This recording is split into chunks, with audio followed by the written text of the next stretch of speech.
Plus MLA Komatireddy Venkatareddy పరస్పరం విమర్శలు గుప్పించుకున్నారు.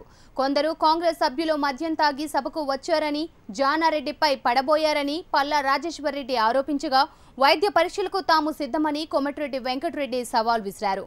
పల్లా రాజేశ్వరరెడ్డి పిచ్చి మాటలు మాట్లాడుకోవడం మానేయాలని హితవు పలికారు.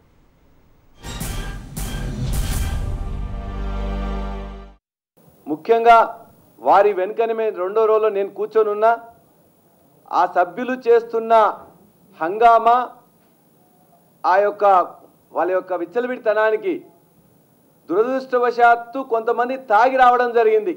ఆయనని ఎమ్మెల్సీ అని చెప్పి పిలవడానికి కూడా సిగ్గుపడుతున్నా పల్లా రాజేశ్వరరెడ్డిని.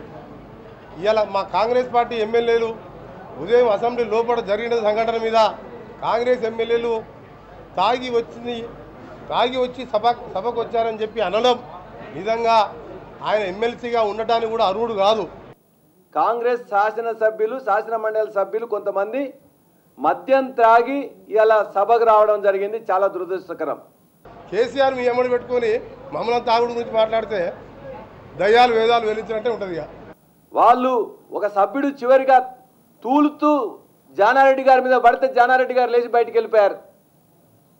ఎంత దుర్మార్గం అంటే వారు చివరికి తూలుతూ అసభ్యంగా మాట్లాడుతూ చివరికి ఆయన నిలబట్టుకోలేకుండా వణుకుతూ ఆయన మీద పడిపోతే ఆయన తట్టుకోలేక ఆయన వెనక్కి వెళ్ళిపోవడం జరిగింది. సిగ్గుండాలే పనికిరాని మాటలు మాట్లాడటానికి. ఒక గౌరవ పెద్దల సభకి ఎన్నికైన ఎమ్మెల్సీ ఈ విధంగా తోటి శాసనసభ్యుల్ని మాట్లాడి తాగికొచ్చి జానారెడ్డి మీద పడ్డారు, జానారెడ్డి బయటికి వెళ్ళిపోయిందని ఏం మాట్లాడుతున్నావు? తాగుడి గురించి మాకు చెప్తున్నావా?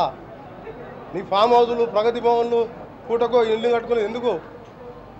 మళ్ళీసారి పిచ్చి పిచ్చి మాటలు మాట్లాడద్దు.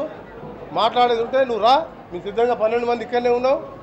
ల్యాబ్కి పోదాం, లేదా ప్రైవేట్ హాస్పిటల్కి పోయి మరి టెస్ట్ చేసుకుందాం. ఎవరి బాడీలో ఆల్కహాల్ ఉందో మొత్తం బయటపడుతుంది.